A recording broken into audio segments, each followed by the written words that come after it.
This is the Football Show. It's a busy midweek of Premier League action. Arsenal in action against Nottingham Forest tomorrow night. I tell you what, Jamie Weir has spoken to Mikel Arteta this morning, and he joins us live right now. Good morning to you, Jamie. It's looking like the impossible task for Arsenal to win the title this season.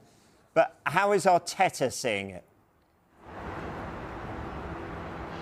Good morning to you, Rob. Yeah, I think you would define Mikel Arteta's mood this morning as defiant, bullish, certainly not giving up on the title at all. I think the frustrating thing from Mikel Arteta's point of view is for the last two seasons, Arsenal have been in pole position. They know that if they just carry on winning, they're going to win the title. Obviously, on neither occasion has that happened. Manchester City have chased them down on both occasions.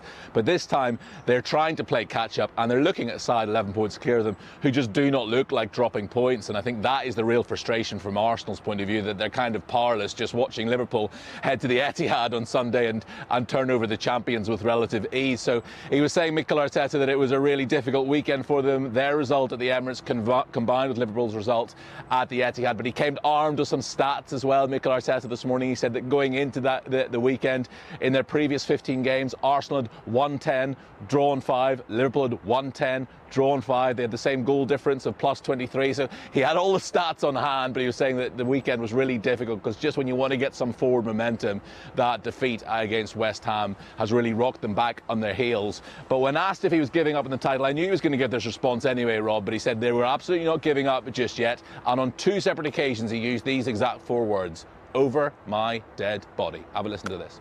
Resilience, the resources, the ambition that the team has, every individual has, and that has been probably in my time one of the proudest moments to work in that sense. The thing is that when you are there, you want more, and you want more, and you want more. And I'm not going to stop over my dead body. We stop thinking that way and putting everything that we possibly can to increase that probability of us winning and being better than the opponent. You were saying earlier about you're obviously not giving up on the titles until it's mathematically impossible, but in your heart... Over my dead body. Over your dead body. Yeah. But in your heart of hearts, do you really think you can do it? If not, I'll go home, guys. Mathematically, it's possible. You are there. You have to play every game.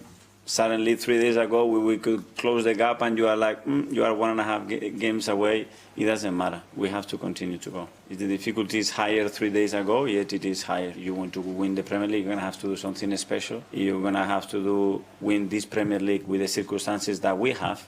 Probably have to do something that nobody else has done in the history of the Premier League. Well, it was a frustrating afternoon for Arsenal's attacking players, wasn't it, against West Ham, with Mikel Merino lining up in that makeshift number 9. How likely is it Arteta sticks with him tomorrow?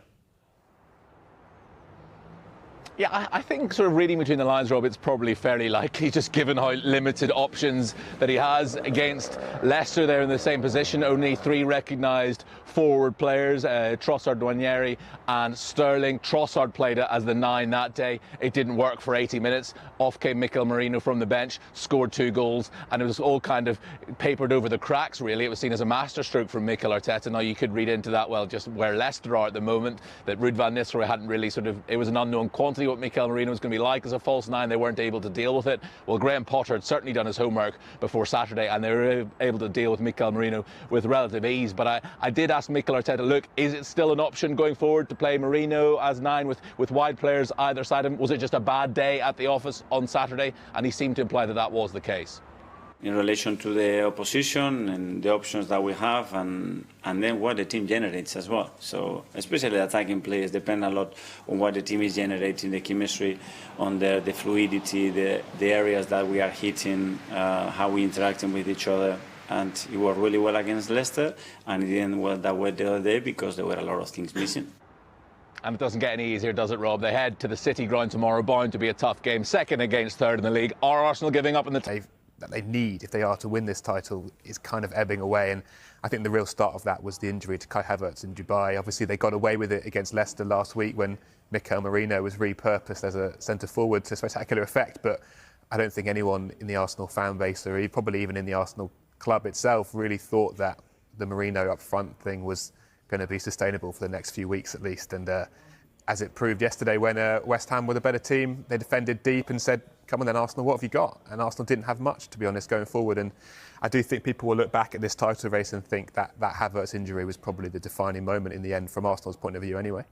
Yeah, that is the point, isn't it, Darren? That it's not the result in isolation for Arsenal yesterday. It's the wider point that is the right word from Sam, sustainable. It's not sustainable to be playing Premier League matches without a recognised forward. No, it's not. I mean, the question last weekend was whether Mikel Merino was the solution up front, and he was never going to be. He's a midfielder, he's playing up front. West Ham found it very easy to deal with him. I actually think the defining moment was in January when that window closed and there wasn't another striker, because I actually have a lot of sympathy for Arsenal in so much as they probably looked at the numbers. Last season they had the second best attack in the Premier League behind Manchester City. There were players who were taking responsibility in that front line. You can't praise them for that and then hammer them for luck and everything else going against them this time around. So I've got a lot of sympathy with Mikel Arteta over that. It's very easy in our knee-jerk culture for people to suddenly start saying, is he the right man, and this, that and the other.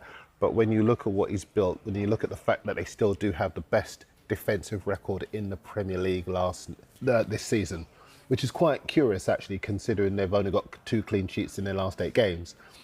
But they've put themselves, with that recruitment policy, in a position where they never again have to be reliant on one man at the back as they were with Saliba a couple of seasons ago. But now up front, it looks as though they've learned more lessons in so much as you cannot be reliant solely on a Saka, a Havertz. You've got to have more. I remember when Liverpool bought Gakpo, I think it was December 22, and I was quite fascinated. Sorry, Nunes it might have been. And I was quite fascinated because they'd already had Jota, they already had Diaz, they already had Salah. But if you're chasing a title, you cannot have enough weapons in your armoury. I think you're talking about when they signed Luis Diaz, aren't you? Diaz was already at the club. Jota was already at the club. Gakpo was the January, yeah. Gakpo came in the January. And you know, I remember at the time just thinking, interesting, you know, because you've got so much in your armoury. But when you look at the points, when you look at the goal difference, when you look at the games that Liverpool have managed to get over the line ahead of other clubs that have stumbled and fallen, you realise why they invested so much in that front line. So the point about strikers is a fascinating one, isn't it? Because there was a time Mikel Arteta was quite strident on it in one of his press conferences in January, and he's obviously right that it wasn't the case that, you know, the Arsenal recruitment department were sat with their feet on the desk saying, don't worry lads, it'll be fine. They were obviously looking. Yeah. But to what extent is doing something, anything, whether it's a free agent, whether it's a short-term loan, better than nothing at all, which is what they've ended up with? The problem there, I think their view, Arsenal's view was, it's no point just getting a body in for the sake of it. Because 100%. They have to, A, if they spent money on it, it would then affect their budget for the summer, for example, and their long-term plans there. And B, if a player comes in who wasn't really going to make a huge amount of difference, then what's the point anyway? The issue was, the gamble they took with that was the gamble of Havertz being fit. And that was, you can argue that was a fair gamble to take, given Havertz's injury record. Because if you look at his career, he's actually never been out for a long length of time. Last season, he started pretty much every game in the second half of the campaign, played every minute. Like, his physical durability has been quite extraordinary for a long time. And they looked at that and they added it up and calculated who was out there, how much are they available for, crucially, in the case of Ollie Watkins. Is it worth doing, or should we make that gamble? And they decided, I think collectively, I do think it was a collective decision in the end, to take that gamble. And then within about 2 weeks of it, they'd lost. Yeah, that's what happens. You gamble and you can lose. Yeah. And that's what happened now. And I think now, knowing what they know about Havertz and Martinelli injuries too, they would just take a body. I think if they could go back in time, they would just take anyone. And that is the point, isn't it? That Ollie Watkins is a premium striker. He's a high-class player, and the timing of the bid, you can argue with. But whether there was a short-term free agent, whether there was a loan... But Rob, you're talking about Arsenal Football Club. I mean, you're talking about one of the biggest clubs in Europe. You can't just take anyone at Arsenal. No, I appreciate that, but there's a middle ground between anyone and Ollie Watkins, isn't there? Yeah. Yes, but there weren't that many options out there. Exactly. Who moved that Arsenal could have gone for, do you think? Matis Tell, maybe? Possibly, yeah. Possibly. in hindsight, maybe they should have. So the interesting point yesterday is that if you watch the Chelsea Villa game, and Jamie Redknapp afterwards makes a salient point as the cameras are on the two lone boys walking off, Marco Asensio and Marcus Rashford. He said, I think there might be a few technical directors around Europe who are thinking, there's one we could have gone for. And again, hindsight's a wonderful thing. Because at the time, people are saying Marcus Rashford is not in the best of shape or the best of form. Yeah. But someone like Marco Asensio, I mean, could Arsenal have looked at him? Maybe they did. We're speculating, obviously. More of an attacking midfield player, I suppose, rather than a number 9. I think in that case. And Rashford, they couldn't loan him because they already had 2 Premier League loanees anyway. So, you know, I totally see the argument. And I think, in hindsight, Arsenal fans would be justified in saying anybody, like literally just a body who can play up front and has some experience at top level, will be better than what they currently have. But at the time they made the decision, they had Havertz and Martinelli fit. It's just the way the cookies crumbled that 2 weeks later they don't. And now they're looking back and going, that was a mistake, probably. The other mistake